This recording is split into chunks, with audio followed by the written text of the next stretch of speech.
पत्थर तो धरती पर करोड़ों हैं, पर एक पत्थर ऐसा भी है जिसके सामने बड़े बड़े देवता भी झुक जाते हैं। ये कहानी है उस पवित्र नदी की जिसके पानी में बहता एक काला पत्थर खुद नारायण का रूप बन जाता है। ये कहानी है उस श्राप की जिसने साक्षात भगवान विष्णु को पत्थर बना दिया। ये कहानी है उस रहस्यमयी कीड़े की जिसके बारे में आज तक विज्ञान भी पूरी तरह नहीं बता पाया कि वो हीरे जैसे कठोर पत्थर पर भगवान का चक्र कैसे बना देता है।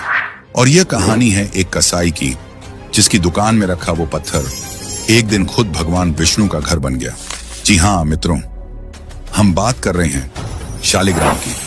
पर सवाल यह है कि क्या सच में कोई पत्थर बिना किसी पूजा विधि के, बिना प्राण प्रतिष्ठा के भगवान हो सकता है?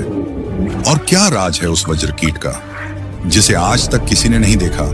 और सबसे बड़ा सवाल, एक कसाई की दुकान में रखा वो पत्थर जब एक पंडित ने पहचाना तो उस रात क्या हुआ जिसने सबकी सोच बदल दी? जब मैं इन सवालों के जवाब दूंगा तो आप भी चौंक जाएंगे। तो मित्रों, आज की इस डॉक्यूमेंट्री में हम जानेंगे शालिग्राम की पूरी कहानी, गंडकी नदी से लेकर हर घर के मंदिर तक, श्राप से वरदान तक, और एक कसाई की दुकान से लेकर उस सपने तक जिसने एक पंडित की पूरी सोच बदल दी।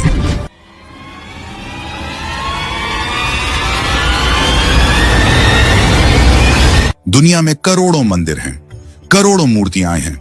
हर मूर्ति पर प्राण प्रतिष्ठा होती है, मंत्र पढ़े जाते हैं, विधि होती है, तब जाकर वह मूर्ति पूजने योग्य बनती है। पर एक ऐसा स्वरूप है भगवान का जिस पर कोई मंत्र नहीं पढ़ा जाता, कोई प्राण प्रतिष्ठा नहीं होती, कोई विधि नहीं होती, बस उठाओ और पूजा शुरू। क्यों? क्योंकि वह पहले से ही जीवित है। वह स्वरूप मिलता है गंडकी नदी में।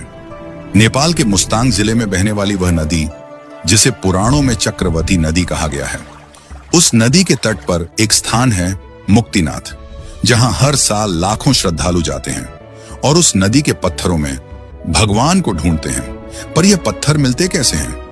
नदी की तेज धारा, वह चट्टानें जो हजारों साल से उस धारा में घिस रही हैं और उस घिसाव से निकलते हैं, वे काले, गोल, चिकने पत्थर जिन्हें कहते हैं शालिग्राम। पर यह पत्थर सिर्फ काले और गोल नहीं होते, इन पर एक निशान होता है, एक चक्र, एक स्पाइरल जो अपने आप बना होता है, किसी इंसान के हाथ से नहीं, प्रकृति ने खुद बनाया होता है। और वह स्पाइरल वही है जो भगवान विष्णु के सुदर्शन चक्र में होता है। मित्रों, विज्ञान कहता है यह पत्थर एक अमोनाइट जीवाश्म है। करोड़ों साल पहले जब हिमालय क्षेत्र समुद्र के नीचे था, तब एक स्पाइरल खोल वाला जीव रहता था। वह मरा और पत्थर बन गया।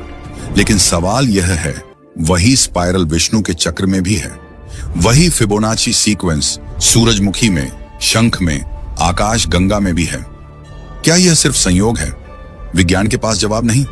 पूरी दुनिया में लाखों नदियां हैं, पर शालिग्राम सिर्फ गंडकी में मिलता है। पुराण कहते हैं भगवान विष्णु ने खुद यह जगह चुनी। और अब बात उस कथा की, वह श्राप, वह स्त्री और वह क्षण जब स्वयं विष्णु को अपना वचन निभाना पड़ा। एक सवाल, क्या कोई इंसान भगवान को श्राप दे सकता है? आप कहेंगे नहीं, भगवान तो सर्वशक्तिमान है, उन्हें कोई श्राप नहीं दे सकता।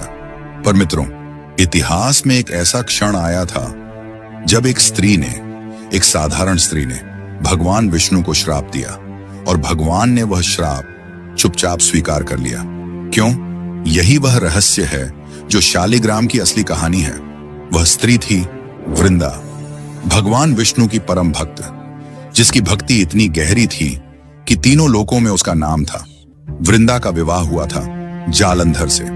जालंधर वह असुर राजा जो अजेय था, जिसे कोई हरा नहीं सकता था, जिसके सामने देवता भी कांपते थे। पर जालंधर की शक्ति उसकी तलवार में नहीं थी, उसकी सेना में नहीं थी, उसकी शक्ति थी वृंदा के पातिव्रत्य में। जब तक वृंदा का सतीत्व अखंड था, जालंधर को कोई नहीं हार सकता था। देवताओं ने भगवान विष्णु से प्रार्थना की, प्रभु, जालंधर का अत्याचार बढ़ता जा रहा है, तीनों लोग त्राही त्राही कर रहे हैं।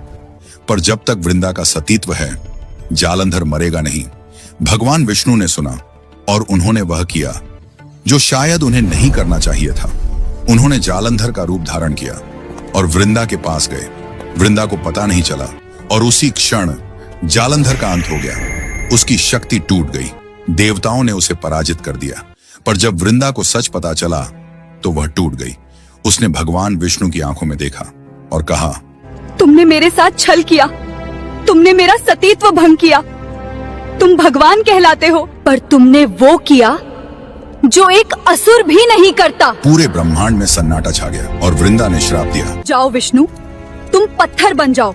जैसे तुम्हारा दिल पत्थर का था, वैसे तुम्हारा शरीर भी पत्थर बन जाए। मित्रों, भगवान विष्णु चाहते तो उस श्राप को रोक सकते थे, पर उन्होंने नहीं रोका, क्योंकि वृंदा गलत नहीं थी और जो सच बोले उसका श्राप भी सच होता है। भगवान विष्णु पत्थर बन गए, वही पत्थर जो आज गंडकी नदी में मिलता है, वही शालिग्राम। पर कहानी यहाँ खत्म नहीं होती। वृंदा ने श्राप देने के बाद अपना शरीर त्याग दिया और उसी स्थान पर एक पौधा उगा, तुलसी। भगवान विष्णु ने कहा, वृंदा, तुमने मुझे श्राप दिया, पर तुम्हारी भक्ति अटल थी, तुम्हारा प्रेम सच्चा था, इसलिए आज से तुम तुलसी के रूप में मेरे साथ रहोगी। और जब तक ये सृष्टि है, शालग्राम और तुलसी साथ रहेंगे। और इसीलिए शालिग्राम की पूजा में तुलसी चढ़ाई जाती है। देवउठनी एकादशी को उनका विवाह होता है। उस प्रेम की याद में जहां भगवान ने श्राप स्वीकार किया, वृंदा ने एक वरदान भी मांगा था। जो सच्चे मन से पूजा करें, चाहे वो कोई भी हो, चाहे उसका पेशा कुछ भी हो, चाहे समाज उसे कितना भी नीचा दिखाए, तुम उसके पास खुद चलकर आना। भगवान ने वह वरदान दिया।